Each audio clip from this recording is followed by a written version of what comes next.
আসসালামু আলাইকুম, সবাইকে শুভেচ্ছা জানাচ্ছি মাসুম মাহবুব। প্রথম ব্রেকিং খবরটি রয়েছে ফিলিস্তিন থেকে, অর্থাৎ গাজা থেকে দখলদার বাহিনী চলে যেতে শুরু করেছে এবং প্রায় ৪৫% অঞ্চল ছেড়ে চলে গেছে দখলদাররা। বাকি অঞ্চল দ্বিতীয় ধাপে তারা চলে যাবে।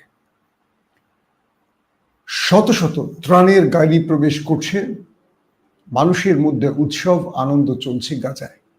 এত শহীদের পর, এত ত্যাগের পর, এত কান্নার পর গাজাবাসী আল্লাহর দরবারে শুকরিয়া আদায় করতে ভুল করেনি এবং দখলদাররা যাতে আবার প্রতারণা করতে না পারে তাই দখলদার এবং গাজার মাঝখানে এবার নিরাপত্তার দায়িত্বে আসছে তুর্কি সেনারা, এমনটি তথ্য তুরস্কের কিছু গণমাধ্যম দিয়েছে। পাশাপাশি আফগান পাকিস্তান মুখোমুখি, আফগান পাকিস্তানে স্ট্রাইক চালানোর প্রস্তুতি। এরই মধ্যে পাকিস্তান আবারও এয়ার স্ট্রাইক চালিয়েছে আফগানে, প্রাণ হারিয়েছে আফগান এবং দাদাদের এজেন্সি সহ বেশ কিছু সন্ত্রাসী সংগঠনের কর্মীরা। যে কোনো সময় আফগান পাল্টা রিটেলিয়েট করছে পাকিস্তানে এবং সবকিছু মিলে ভারত আফগানের পরিকল্পনায় আবারও ভিন্ন কিছু ঘটতে যাচ্ছে পাকিস্তানে। দর্শক, চলুন আমি সংক্ষিপ্ত সময়ের মধ্যে খবরগুলো আপনাদের দেবার চেষ্টা করছি। প্রথম খবরে আমি চলে আসি আফগানের গাজার পরিস্থিতির কথা। যুদ্ধবিরতির 3টি ধাপে হয়েছে। প্রথম ধাপে প্রায় ৪৫% অঞ্চল থেকে চলে গেছে দখলদার বাহিনী এবং বাকি অঞ্চলেও ধীরে ধীরে তারা চলে যাবে। ইতিমধ্যে গাজার ভেতরে শত শত ত্রাণবাহী গাড়ি প্রবেশ করছে।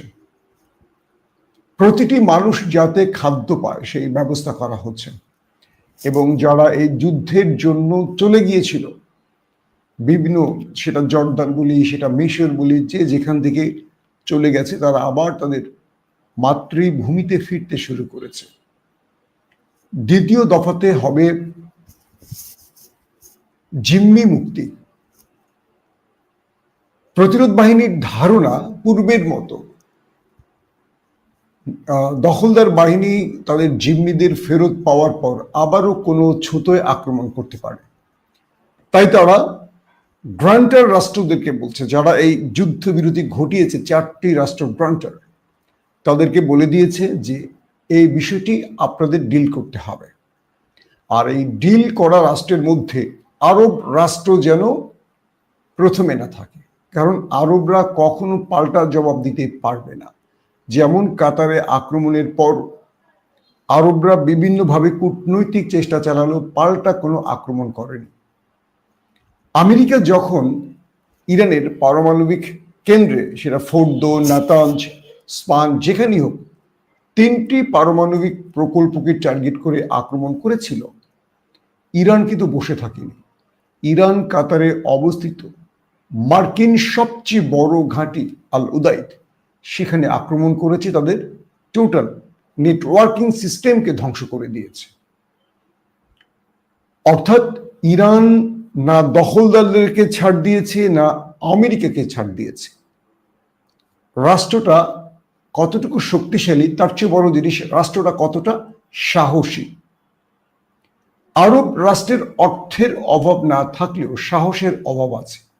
সেটি আমরা প্রমাণ পেয়েছি বিগত 2 বছর ধরে, যখন আরবের আরেকটি রাষ্ট্র ফিলিস্তিন লক্ষ লক্ষ মানুষ প্রাণ হারালো, কিন্তু আরবরা কেউ এগিয়ে আসলো না।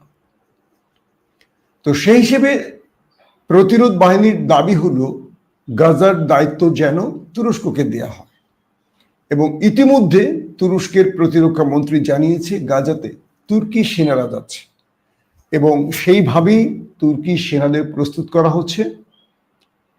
তুরস্কের দায়িত্ব একটি নয়, একাধিক দায়িত্ব। 1, সুষ্ঠুভাবে ত্রাণ প্রতিটি ফিলিস্তিনি পরিবারের হাতে তুলে দেয়া। 2, পৃথিবীর যে প্রান্ত থেকে এই ত্রাণগুলো আসবে বা আসছে সেগুলোকে সঠিকভাবে বন্টন এবং শৃঙ্খলাপূর্ণভাবে গাজার মূল কেন্দ্রে প্রবেশ। সবচেয়ে ইম্পর্টেন্ট দায়িত্বটি হলো তুরস্কের এই ত্রাণের পর যাতে জিম্মি অর্থাৎ 3টি দফা মানে 3 ধাপের প্রথম ধাপের পর দ্বিতীয় ধাপে যখন জিম্মি মুক্তি দেবে প্রতিরোধ বাহিনী, এরপর যেন কোনোভাবে আবারও গাজাতে আগ্রাসন চালাতে না পারে তার জন্য একটি আন্তর্জাতিক সামরিক বাহিনী থাকা প্রয়োজন। আর সেই বাহিনীর মধ্যে অন্যতম পছন্দ হলো তুর্কি সেনারা। তাই এই দুটো দেশ দখলদার ভার্সেস ফিলিস্তিনের মাঝখানে তুর্কি সেনাদের রাখতে চায় প্রতিরোধ বাহিনী এবং সেই হিসেবে তুর্কিরা গাজাতে প্রবেশ করতে চায়। আরবের বেশ কিছু আউটলেট এবং ইউরোপীয় বিভিন্ন আউটলেট বলছে প্রায় 100 বছরের বেশি সময় পর তুর্কিরা আবারও দায়িত্ব পেতে যাচ্ছে ফিলিস্তিনের। আপনারা জানেন বিশ্বযুদ্ধের পর তুরস্কের পরাজয়ের পর ব্রিটেনরা মানে ব্রিটিশ এই ফিলিস্তিন কবজা করে। পরবর্তী ব্রিটিশরা বেলফোরের মাধ্যমে এই অঞ্চলটি তুলে দেয় দখলদারদের হাতে, অর্থাৎ দুটো রাষ্ট্রের সৃষ্টি করে ব্রিটিশরা এবং অধিক সংখ্যক লোকদের জন্য ছোট্ট ভূমি ফিলিস্তিন গাজা আর অল্প সংখ্যক লোকের জন্য বিশাল আয়তনের ইসরায়েল।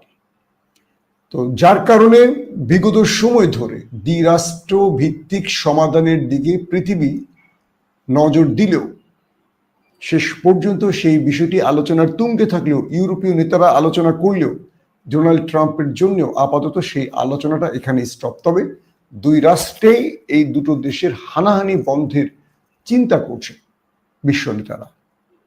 তো সেই হিসেবে তুরস্ক এই অঞ্চলে প্রবেশ করবে যাতে করে নেতানিয়াহু বাহিনী আর কোনোভাবে কোনো মিথ্যা অভিযোগের ছুতোয় গাজা কিংবা ফিলিস্তিনে আক্রমণ করতে না পারে, এই দায়িত্ব তারা নেবে।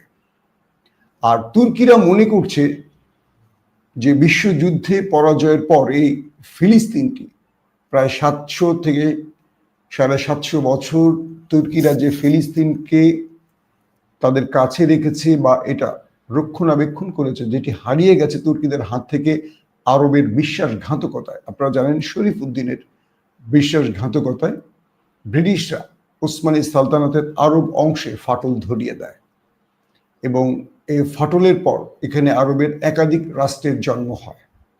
আগে ছিল ওসমানী সালতানাত, এরপরই ফিলিস্তিন ধুকে ধুকে আজকে এই অবস্থা এসছে। আরবদের বিশ্বাসঘাতকতার জন্য আজকে ফিলিস্তিনের এই পরিণতি। তো অবশেষে সেই তুর্কিরা আবারও 100 বছর পর গাজাতে তাদের বাহিনী মানে তুর্কি সেনারা পা রাখছে, এমনটিও বলছে বিভিন্ন আউটলেট নিউজ মাধ্যম। দখলদারদের বেশ কজন নেতা তাদের রাষ্ট্রীয় টেলিভিশনগুলোতে বলছেন আমাদের জন্য এটি হলো সবচেয়ে দুঃখের খবর যে তুর্কিরা আবারও নামছে এই অঞ্চলে। অর্থাৎ যারা তুরস্ককে গালি দিচ্ছেন, তুরস্ককে ইসরায়েলের বন্ধু বলছেন, তাদের জন্য এই খবর না, কারণ তারা এক চোখেই দেখেন, দুই চোখ আল্লাহ তাদের দিলেও একটা চোখ তাদের অন্ধকারে থাকে। আজকেও দেখলাম দখলদারদের গণমাধ্যমগুলো এটা নিয়ে আলোচনা করছে যে তুর্কিদের যেন ঢুকতে দেয়া না হয়, কারণ তুর্কিদের কি সবচেয়ে বড় ভয় তাদের। তুরস্করা যেখানে ঢুকবে তুর্কি জাতিগোষ্ঠী, সেই অঞ্চলকে কিভাবে মুসলমানদের অভয়ারণ্যে পরিণত করা যায় এটা তুর্কিরা ভালো করে জানে এবং সেই তুর্কি জাতির ওসমান বা আর্তুগুল গাজী ছোট্ট একটি কাবিলা থেকে, একটি গোত্র থেকে অর্ধ পৃথিবী শাসন করেছে প্রায় 700 বছর, হালকা পাতলা বিষয় নয়। তো এখন বিষয় হলো তুরস্ক এই দায়িত্বটি নিতে যাচ্ছে। শুধু শৃঙ্খলা নয়, এখানে প্রতিটি মানুষের খাবার তুলে দেয়া, আন্তর্জাতিকভাবে পৃথিবীর বিভিন্ন দেশ থেকে আরও যে ত্রাণ আসবে সেই ত্রাণের সঠিক ব্যবহার এবং কোনোভাবেই যেন দখলদাররা আক্রমণ করতে না পারে এ দায়িত্ব গ্রহণ।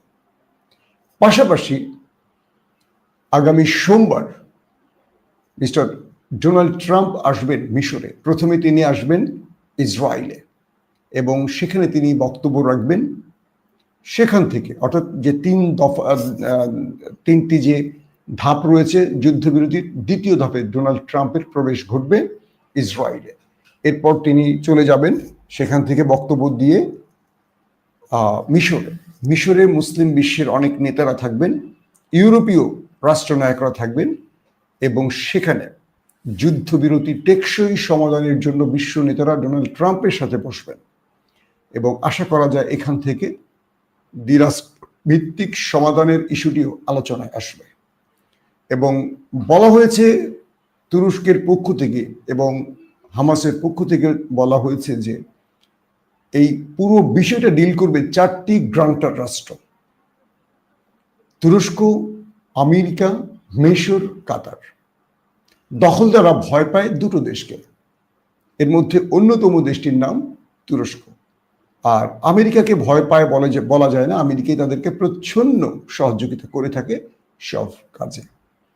তো এজন্য ডোনাল্ড ট্রাম্পের এই বৈঠকটিও খুবই সিগনিফিকেন্ট এবং এখান থেকে ফিলিস্তিনের জন্য কি বার্তা আসে সেটা আমরা আগামী সোমবারের পর বুঝতে পারব।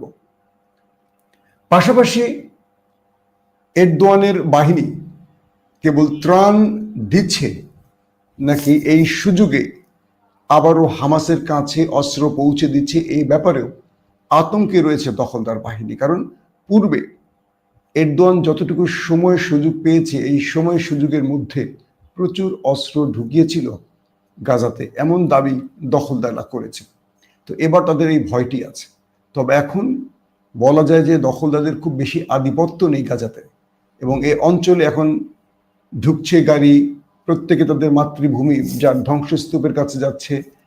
এক প্রকার তারা এখন পালাচ্ছে দখলদাররা, আর ক্রমান্বয়ে কন্ট্রোলে চলে যাচ্ছে মুক্তিকামীদের পক্ষে। দর্শক, দ্বিতীয় গুরুত্বপূর্ণ খবরটি হলো আফগানিস্তানে আমেরিকা রাতে আবারও এয়ার স্ট্রাইক চালিয়েছে। পাকিস্তানের সামরিক বাহিনীর পক্ষ থেকে বলা হয়েছে যে আফগান সীমান্ত দিয়ে টিটিপি এবং বিএলএ, বেলুচিস্তান লিবারেশন আর্মি এবং তেহরিকি তালেবান পাকিস্তানের বেশ কয়েকটি পয়েন্টে আক্রমণ করেছে এবং এদের এই সন্ত্রাসীরা আফগান সীমান্ত দিয়ে প্রবেশ করেছে। এবং পাকিস্তানের আইএসপিআর বা সামরিক বাহিনীর পক্ষ থেকে বলা হয়েছে পুরো বিষয়টিকে মানে পরিকল্পনা বা মাস্টার মাইন্ড হিসেবে কাজ করছে শত্রু দেশের এজেন্সি র। তো সে হিসেবে পাকিস্তান যে দ্বিতীয় ধাপে এয়ার স্ট্রাইক চালিয়েছে সেখানে ব্যাপক ক্ষয়ক্ষতির মুখে পড়েছে সন্ত্রাসী গোষ্ঠীগুলো। পাকিস্তানের গণমাধ্যমগুলো বলছে রয়ের স্টেশন, কি বলবো, স্টেশন লিডার না এরকম কি যে শব্দ আছে, স্টেশন ম্যানেজার এরকম শব্দ তারা বলে, তারা আফগানে এখন সোচ্চার। যখন আফগানের পররাষ্ট্রমন্ত্রী ভারতের জয়শঙ্করের সাথে বৈঠক করেন এবং তার পাশে দাঁড়িয়ে পাকিস্তানকে হুমকি দেন, তখন পাল্টা পাকিস্তানও বলছে যে আফগান পাকিস্তানের সহযোগিতায় মুক্তি পায় এবং শত্রুকে নিয়ে মানে পাকিস্তানের শত্রুর সাথে একজোট হয়ে পাকিস্তানকে হুমকি দেয়, এরপর এই পাকিস্তান সেই আফগানকে আর কোনো প্রকার ছাড় দেবে না। আর অন্যদিকে আফগান মন্ত্রীরা দাবি করছেন পাকিস্তান আফগানের মধ্যে বিনা কারণে আক্রমণ করছে। প্রশ্ন হলো কেন বিনা কারণে আক্রমণ করবে? দ্বিতীয় প্রশ্ন হলো হঠাৎ করে 6 দিনের সফরে কেন আফগান পররাষ্ট্রমন্ত্রী ভারতে পৌঁছলেন এবং ভারতকে আমন্ত্রণ জানালেন বিনিয়োগ করতে, শুধু না এখানে তাদের যে প্রাকৃতিক সম্পদ এগুলো দেওয়ার ব্যাপারে। আফগানদের ব্যাখ্যা হলো তারা আমেরিকাকে ঢুকতে দেবে না কিন্তু ভারতকে রাখবে। প্রশ্ন হলো আমেরিকা যদি তাদের চোখে খারাপ হয়, ভারত কি করে ভালো হলো? কেন তারা অন্য রাষ্ট্রকে ডেকে আনলো না এই অঞ্চলে? কিন্তু বিগত 20 বছর ধরে যারা আশরাফ গনি সরকারকে মানে শেখ হাসিনার সরকারকে সাপোর্ট দিয়ে নিরীহ মানুষকে হত্যা এবং যত প্রকার সম্পদ লুটের কাজটি করেছে তাদেরকে আবার ডেকে আনার উৎস মানে কারণ কি, এটি হলো পাকিস্তানের প্রশ্ন। তো সবশেষে পাকিস্তান গতকালকে ব্যাপক স্ট্রাইক চালিয়েছে, একটি নয়, ধাপে ধাপে কয়েকটি পয়েন্টে, এবং এই আক্রমণের ফলে প্রচুর আফগান সন্ত্রাসীরা খতম হয়ে গেছে। এর মধ্যে বেশ কয়েকজন রয়্যাল সদস্য আছে এমনটিও পাকিস্তানের পক্ষ থেকে বলা হয়েছে। তবে এই বিষয়ে ভারত কিছু বলেনি, এবং বলা হচ্ছে আফগানের পক্ষ থেকে আবারও বলা হয়েছে যে তারা পাকিস্তান যদি শান্ত না হয়, পাকিস্তান যদি আক্রমণ অব্যাহত রাখে, তাহলে তারা বড় রকম রিটালিয়েট করবে। প্রশ্ন হলো পাকিস্তান যেখানে ভারতকে বড় রকম ধাক্কা দেয় বুনিয়ানুম মারসুসে, সেই ভারত পাকিস্তানের সাথে লড়াই করে পরাজিত হয়ে যখন যুদ্ধবিরতিতে মুখোমুখি মানে যুদ্ধবিরতির জন্য ডোনাল্ড ট্রাম্পের কাছে ছুটে যায়, সেই ভারতকে নিয়ে আফগানরা পাকিস্তানের বিরুদ্ধে লড়াই করতে চাইলে এই ইস্যুটিকে চীন রাশিয়া কোন চোখে দেখবে, কিংবা আমেরিকা কোন চোখে দেখবে, বা দক্ষিণ এশিয়াতে আফগানিস্তানের অবস্থানটা কোন পজিশনে গিয়ে দাঁড়াবে, এগুলো বিশ্লেষণের ব্যাপার। তবে গতকালকের কয়েকটি মাধ্যম বলছে রাতে আফগানিস্তানেও আফগানিস্তান পাকিস্তানে এয়ার স্ট্রাইক চালিয়েছে, মানে সেটা আফগানের ফোর্স সেনারা, এটা সন্ত্রাসী বাহিনী না, আফগান সেনারা পাকিস্তানের ভেতরে পাল্টা আক্রমণ করেছে এমন কিছু তথ্য পেয়েছি। এবং পাকিস্তানের পক্ষ থেকে এটুকু বলা হয়েছে যদি আফগানিস্তান থেকে এভাবে অব্যাহত থাকে আক্রমণ পাকিস্তানে, তাহলে বড় রকম অভিযান পাকিস্তান চালাবে আফগানিস্তানে। আমরা আশা করি এই দুটো রাষ্ট্র, দুটো মুসলিম দেশ, তৃতীয় রাষ্ট্রকে ডেকে এনে মুসলমানদের হত্যার কারণ যেন তৈরি না করে। যে পাকিস্তান আফগান দুটো প্রায় ভাষার কাছে, যেমন আফগানদের সাথে পাকিস্তানের খাইবার পাখতুনখোয়ার ধর্ম শুধু না, জাতির মানে সাংস্কৃতিক ভাষা সবকিছুর মিল আছে। একজন আফগান যদি ঢুকে পড়ে খাইবার পাখতুনখোয়ায়, বোঝার উপায় নাই সে আফগান নাকি খাইবার পাখতুনখোয়ার নাগরিক, মানে পাকিস্তানের প্রদেশ। যে কারণে এই অঞ্চলটিতে পাকিস্তান বারবারই আফগানদের প্রতারণায় পড়ে যায়, কারণ এই অঞ্চলের যারা পাকিস্তানের খাইবার পাখতুনখোয়ার নাগরিক রয়েছেন তারা আফগানদের সাথে পারিবারিক সম্পর্ক তৈরি করার কারণে এবং সীমান্তে এখানে আফগানদের মোকাবেলা কঠিন হয়ে যায়, কারণ সবাই মুসলিম। আর এই সুযোগটি কাজে লাগায় ভারতীয় এজেন্সি। তো আফগান তারা পাল্টা জবাব দিবে কঠিনভাবে, এই হুঁশিয়ার দিয়েছে। আর পাকিস্তান ইতিমধ্যে আবারও স্ট্রাইক চালিয়ে বেশ কজনকে ওপারে পাঠিয়ে দিয়েছে। সবকিছু মিলে বলা যাচ্ছে যে ভারত এই দুটো রাষ্ট্রের মধ্যে আবারও তিক্ততা তৈরি করে নিজের ফায়দা লোটার চেষ্টা করছে। দ্রুত এই দুটো রাষ্ট্রকে যে কোনো তৃতীয় পক্ষ, মুসলিম রাষ্ট্র হোক সেটা তুরস্ক, হোক সেটা সৌদি আরব, তাদেরকে যদি এখনই নিবৃত না করতে পারে, তাহলে আবারও একটা বড় রক্তক্ষয়ী সংঘর্ষের দিকে চলে যাবে এই দেশ দুটো। দর্শক, আজ রাত 10টায় আবারও চেষ্টা করবো আপনাদের সামনে হাজির হতে। এখনকার মতো বিদায় নিচ্ছি। প্রত্যেকে ভালো থাকবেন। আল্লাহ হাফেজ।